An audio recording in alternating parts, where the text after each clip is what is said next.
ध्यान को लेकर जो बार बार पूछे जाने वाला प्रश्न होता है वो यही होता है कि ध्यान कैसे करें, ध्यान में हम क्या क्या करें और क्या क्या ना करें। तो इसका सबसे सरल जो उत्तर है, जो क्या करे और क्या ना करेगा, सबसे सरल जो उत्तर है वो सबसे सरल उत्तर यही है, जो बिल्कुल सीधा साधा है, वो सबसे सटीक है। वो यही है कि ध्यान करते वक्त ये सोचना ही नहीं है कि क्या करें और क्या ना करें।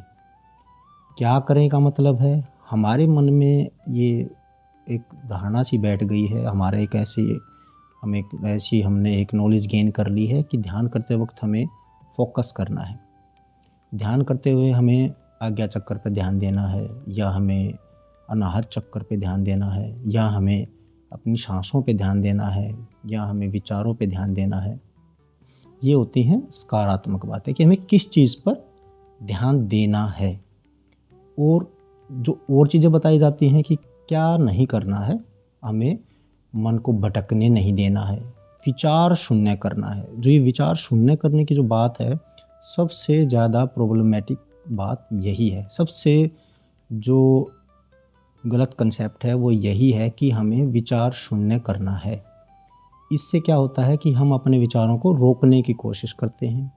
विचार तो कभी रुकते ही नहीं। मन का जो नेचर है वो है कि वो लगातार सोचेगा ही सोचेगा, वो लगातार विचारों में रहेगा। एक विचार खत्म होगा तो दूसरा विचार शुरू हो जाएगा। और हमने ये सुन लिया है, ये जान लिया है कि विचारों को रोकना है, विचारों को शून्य करना है। जिसकी वजह से क्या होता है कि एक अंदर ही अंदर एक द्वंद सा पैदा हो जाता है। हम अपने से ही लड़ना शुरू कर देते हैं, ये जो विचार आ रहा है मुझे इसको रोकना है, और विचार कभी भी नहीं रुकता है। तो ध्यान करने का सबसे सरल विधि यही है, जो भी विचार मन में आए उसको आने दें, विचारों को कंटिन्यूअसली फॉलो होने दें। चाहे कुछ भी विचार आए, उन विचारों को फॉलो होने दें। उनके बारे में बिल्कुल भी ये नहीं सोचना है कि मुझे विचार शून्य होना है, विचारों को रोकना है, विचारों को ख़त्म करना है। बिल्कुल भी ऐसा नहीं सोचना है। सिर्फ हमें विधायक ढंग से सोचना है, पॉजिटिव सोचना है कि मुझे जो भी मैं मंत्र जाप कर रहा हूँ तो उस मंत्र पे फोकस करना है, या मैं नाम जप कर रहा हूँ तो उस नाम पे फोकस करना है, या मैं सिंपल कुछ नहीं राम राम का नाम ले रहा हूँ या कृष्ण कृष्ण का नाम ले रहा हूँ तो उस पे फोकस करना है। अगर मैं सांसों पे ध्यान कर रहा हूँ तो सिर्फ सांसों पे ध्यान करना है, या विचारों को देख रहा हूँ साक्षी भाव से तो विचारों को ही देखना है। जैसे ही हम फोकस करना शुरू करेंगे तो हमारा मन दूसरे विचारों पे जाएगा, उसे जाने दें। जैसे ही आपको ये लगता है कि हाँ मेरा मन भटक के दूसरे विचारों पे चला गया है, तो दोबारा से अपना मंत्र जाप, अपना फोकस दोबारा से शुरू कर दें। ऐसा बार बार होगा, होता ही रहेगा, लेकिन एक समय ऐसा ज़रूर आता है जब धीरे धीरे धीरे धीरे समय गुजरने के बाद हमारा जो भी मंत्र जाप है या नाम जप है या जो भी हम ध्यान की विधि फॉलो कर रहे हैं, उसका इफ़ेक्ट आना शुरू होता है। तो जब वो इफ़ेक्ट आना शुरू होगा तब विचार अपने आप खत्म होने शुरू हो जाएंगे। तो विचार शून्यता हमारा लक्ष्य नहीं होना चाहिए, वो एक रिजल्ट है। जब हमारा ध्यान गहरा होगा तो विचार शून्यता अपने आप आनी शुरू हो जाएगी। इसलिए विचार शून्यता रिजल्ट है, हमारा एम नहीं है, हमारा टारगेट नहीं है। इसी तरह से हम सोचते हैं कि ध्यान करना है, ध्यान करना है। ध्यान करना नहीं होता है। ध्यान एक स्थिति है, एक स्टेज है, एक स्टेट ऑफ माइंड है, जिसमें हमारा विचार, हमारा जो मन है वो शांत होता है, उसमें विचार कम होते हैं। ध्यान में विचार होते हैं। एक स्टेज जब विचार नहीं होते हैं उसको समाधि कहते हैं। फिर समाधि के भी प्रकार हैं। सविकल्प समाधि होती है, जिसका मतलब होता है कि हमारे अंदर विचार होते हैं, हमें पता होता है कि मैं समाधि में हूँ, मैं गहरे ध्यान में हूँ, मैं समाधि में हूँ। हमें हमारे एग्जिस्टेंस का भी पता होता है, हमें हमारे विचारों का पता होता है। उसको बोलते हैं स्विकल्प समाधि। उससे आगे की जो स्टेज होती है जिसमें हमारा नो माइंड स्टेट होती है, माइंडलेस स्टेट होती है, कि जिसमें कोई विचार नहीं, पूर्णतः शून्यता होती है, उसको बोलते हैं निर्विकल्प समाधि। तो इसके बारे में भी जान लेते हैं ठीक है, लेकिन इनिशियल स्टेजेस में इस चीज़ का कोई भी रोल नहीं होता है, ना ही इस चीज़ के बारे में हमें ज़्यादा सोचना चाहिए या जानना चाहिए। कई बार क्या होता है कि जो ज़्यादा हमें जो ज्ञान प्राप्त होता है इधर से या उधर से कहीं से भी पढ़ के, वो हमारे मार्ग में बाधा करता है। तो हमें बस उतना ही जानना चाहिए जितना कि जिस स्टेज पे मैं हूँ, मुझे वो उस स्टेज को क्रॉस करने के लिए, उस स्टेज को अनुभव करने के लिए ज़रूरी हो, सिर्फ उतना ही जानना चाहिए। अपने जो भी आप जिसकी भी देवी देवता की आप पूजा करते हो, जो भी आपके इष्ट हैं, उस इष्ट पर आपको भरोसा होना चाहिए, आप उन पर समर्पण आपको करना चाहिए। समर्पण बहुत ही ज़्यादा ज़रूरी है। अगर आप भक्ति भाव में हैं तो ऑटोमेटिकली आप अपने इष्ट देव के प्रति समर्पित होते जाएंगे। और अगर आप ध्यान मार्ग में हैं तो जिस भी इष्ट का आप मंत्र जाप करते हैं उसके प्रति आप समर्पण भाव रखिए। अगर आप सांसों पे ध्यान करते हैं या विचारों को देखते हैं साक्षी भाव में, तो उसमें तो कोई इष्ट देव होते नहीं हैं, वो तो निर्गुण परम ब्रह्म का ही ध्यान हम करते हैं। तो उसमें भी आप मन केंद्रीय भाव जरूर रखें कि वो जो कोई भी जो शक्ति है, जो परम ब्रह्म है, उसको मैं समर्पित करता हूँ, उसको मैं सरेंडर करता हूँ। अब महात्मा बुद्ध थे, जैसे वो ईश्वर को लेके न्यूट्रल थे। कई बार उन्होंने बोला कि ईश्वर हैं और कई बार उन्होंने बोला कि ईश्वर नहीं है, लेकिन फिर भी वो नेचर को मानते थे। और जब उन्हें ज्ञान प्राप्त हुआ तब उन्होंने नेचर को सबसे पहले धन्यवाद दिया था और अपनी ग्रेटिट्यूड शो किया था। तो आप भी अगर निर्गुण ब्रह्म को मानते हैं या मानते ही नहीं कि कोई गॉड है, तो एटलीस्ट मिनिमम टू द जो ग्रेटिट्यूड टू द नेचर वो ज़रूर रखिए। जितना आपका समर्पण भाव होगा उतनी ही आपकी भक्ति में या ध्यान में, आपकी इस मार्ग पर आपकी प्रोग्रेस उतनी ही बढ़ती जाएगी। ध्यान से जितना हम समर्पण भाव रखेंगे उतना ही हमारा ध्यान गहरा होगा। जितना ध्यान गहरा होगा, भक्ति भाव हमारा गहरा होगा, उतना ही फिर हमारे अनुभव आने शुरू हो जाएंगे। जब अनुभव आएंगे तो डेफिनेटली हमारा जो विश्वास है, हमारे जो इष्ट के प्रति हमारा विश्वास है, वो धीरे धीरे बढ़ने लगेगा। विश्वास बढ़ेगा तो समर्पण और ज़्यादा होगा, समर्पण ज़्यादा होगा तो अनुभव ज़्यादा होगा, अनुभव ज़्यादा होगा तो विश्वास फिर और ज़्यादा बढ़ेगा। तो इस तरह से ना ये एक साइकिल बन जाता है कि जैसे जैसे विश्वास बढ़ता जाता है वैसे वैसे समर्पण बढ़ता जाता है। समर्पण बढ़ेगा तो अनुभव भी बढ़ेगा, अनुभव बढ़ेगा तो आपको ही महसूस होने लगता है कि हाँ, वो चीज़, वो इष्ट देव देवी जिनकी मैं पूजा कर रहा हूँ वो हैं, वो रिस्पॉन्ड कर रहे हैं, आपके प्रश्नों के उत्तर आपको मिल रहे हैं। फिर धीरे धीरे वो स्टेज आती है कि जब आपको महसूस होता है कि कहीं ना कहीं मेरा 1 to 1 एक कनेक्शन मेरे इष्ट के साथ सेट हो गया है। आप कोई चीज़ जानना चाहते हैं और आपको मार्ग नहीं मिल रहा है, तो ऑटोमेटिकली आपको कहीं ना कहीं से उसका जवाब मिल जाता है। कोई दुविधा है तो उसका जवाब मिल जाएगा, कोई प्रश्न है तो उसका जवाब मिल जाएगा। कुछ करना चाहते, कुछ जानना चाहते हो तो अपने आप उसका जवाब मिल जाएगा। जब तक अब आपके पास गुरु नहीं है, और गुरु का मतलब वो जो पहुंचा हुआ है, जो फुली रियलाइज्ड है, समाधिस्थ है। ऐसे गुरु नहीं है जो कि आज के दिन लाखों करोड़ों आदमियों के सामने बैठकर प्रवचन करते हैं, जो बुलेट प्रूफ गाड़ियों में चलते हैं, जो लग्जरी एंजॉय करते हैं, और जिनके पास भक्त की 1 to 1 कनेक्शन नहीं है कि कोई भी भक्त, कोई भी शिष्य वहाँ जाकर उनसे अपनी बात कह सके, अपने अनुभव शेयर कर सकें, उनकी अपनी कोई दुविधा है तो वो बता सकें। तो ऐसे गुरु तो नहीं है। जब तक ऐसा गुरु कोई नहीं मिलता है कि हम उनसे अपनी मन की बात आमने सामने बैठ के कर सकें, तब तक हमें अपना पूरा विश्वास सिर्फ और सिर्फ भगवान पे ही रखना होगा। जो भी हमारे इष्ट हैं उस पे रखना होगा। वो इष्ट ही आपके गुरु हैं, वही आपको मार्ग दिखाएंगे।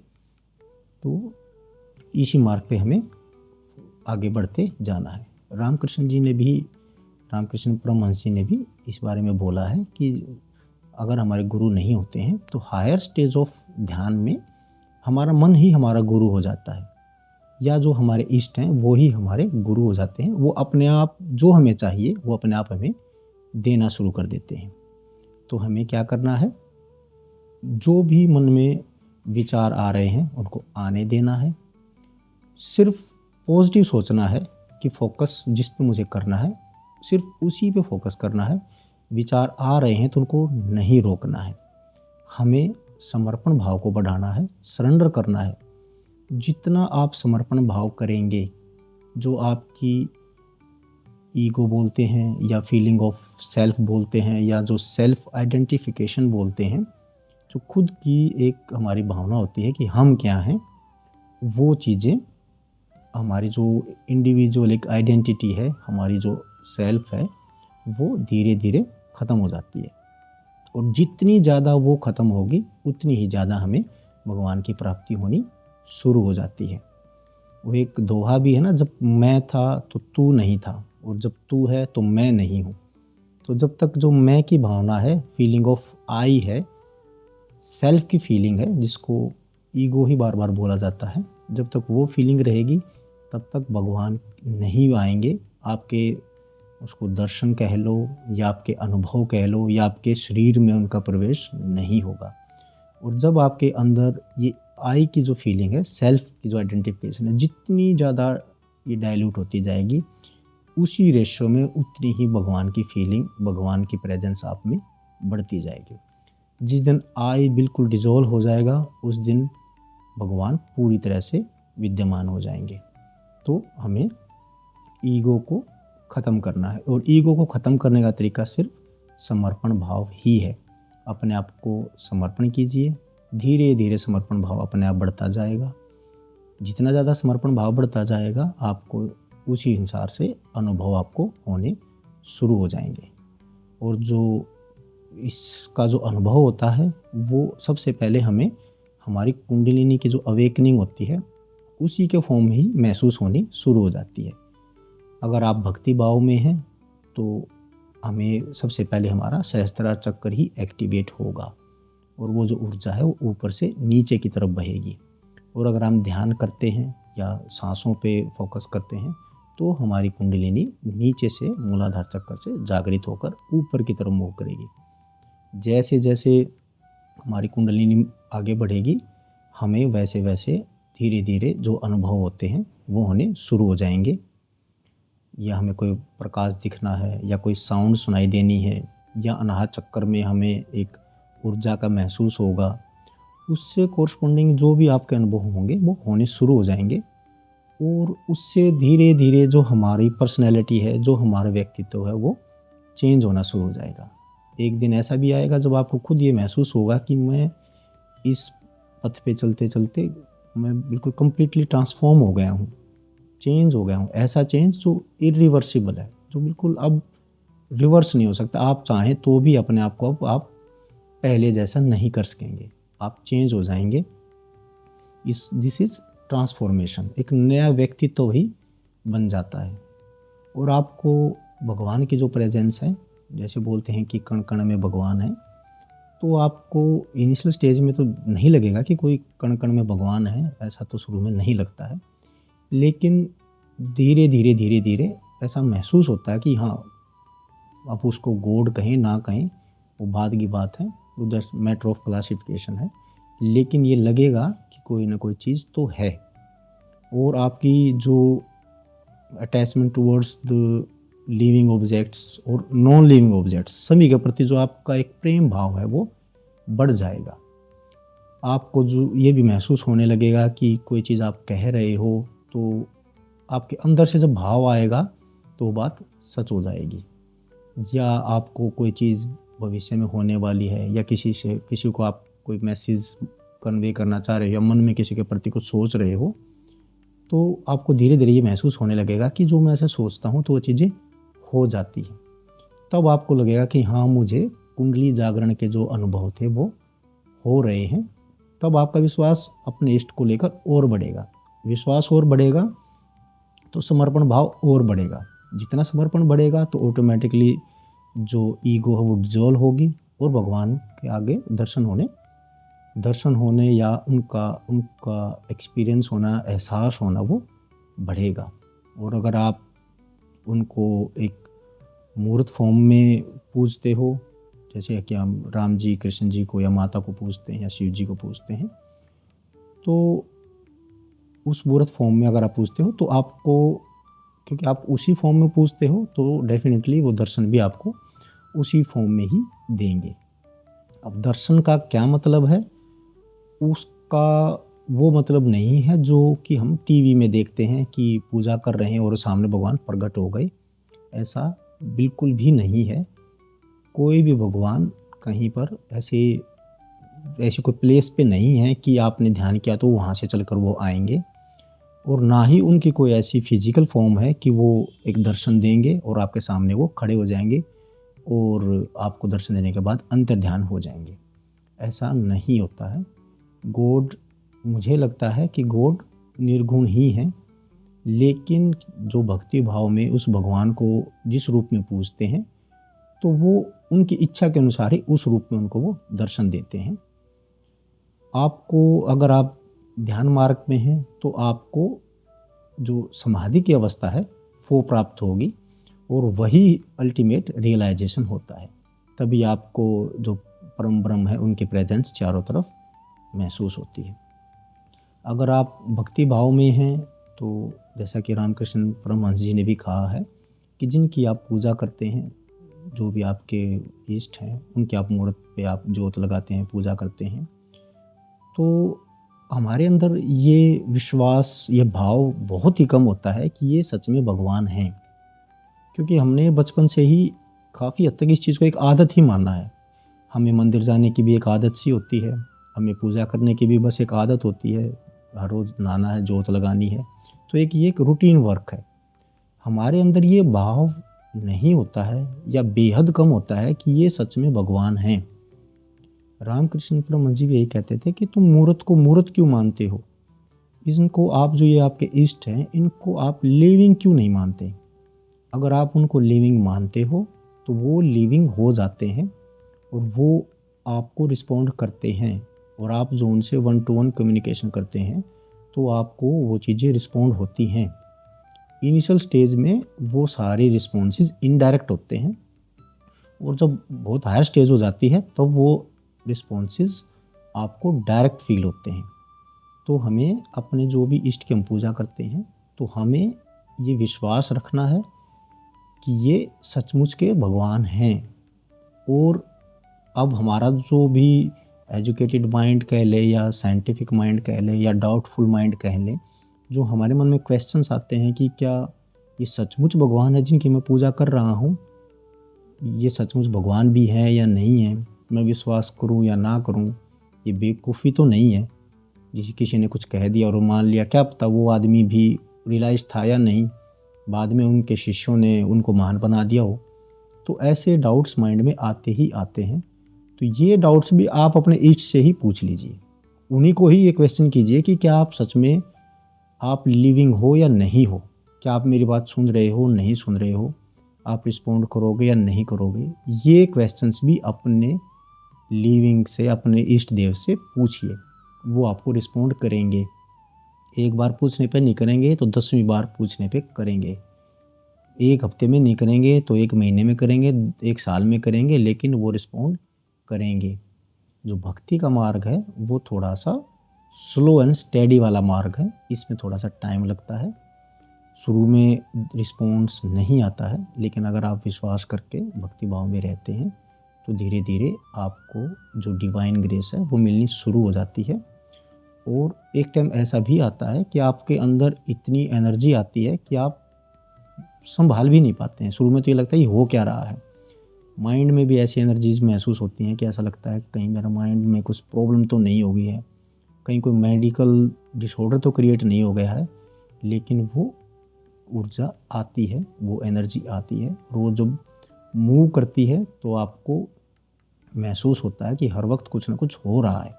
आप ध्यान करो ना करो, जोत लगाओ मत लगाओ, भक्ति भाव में रहो मत रहो, लेकिन वो एनर्जी हर वक्त आपको आपकी स्पाइन में, आपके सहस्त्रार में आपको महसूस होती है। तो भक्ति मार्ग में शुरू में स्लो रहता है, बाद में धीरे धीरे जो ग्रेस है वो स्पीड पकड़ती है। इस तरह से हमें जो अनुभव होंगे वो धीरे धीरे गहरे होते जाएंगे, और जो बहुत छोटे शुरू के अनुभव होते हैं, भाई कोई कंपन होना, कोई एनर्जी की मूवमेंट महसूस होना, या कोई शुरू का प्रकाश दिखाई देना, वो इनिशियल स्टेजेस के एक्सपीरियंसेस होते हैं। तो वो पॉजिटिव साइन है कि आप एक पॉजिटिव डायरेक्शन में जा रहे हैं, तो आप आगे बढ़ते रहिए। इन पर रुकना नहीं है। हमारा लक्ष्य कुंडली जागृत करना नहीं है, किसी शक्ति को प्राप्त करना नहीं है। हमारा लक्ष्य सेल्फ रियलाइजेशन है। सिर्फ उसी की तरफ आगे बढ़िए, कुंडली अपने आप जाग जाएगी, सभी प्रश्नों के जवाब अपने आप मिल जाएंगे। हम दर्शन चाहते हैं भगवान के, तो वो अपने आप हो जाएंगे। धन्यवाद दोस्तों।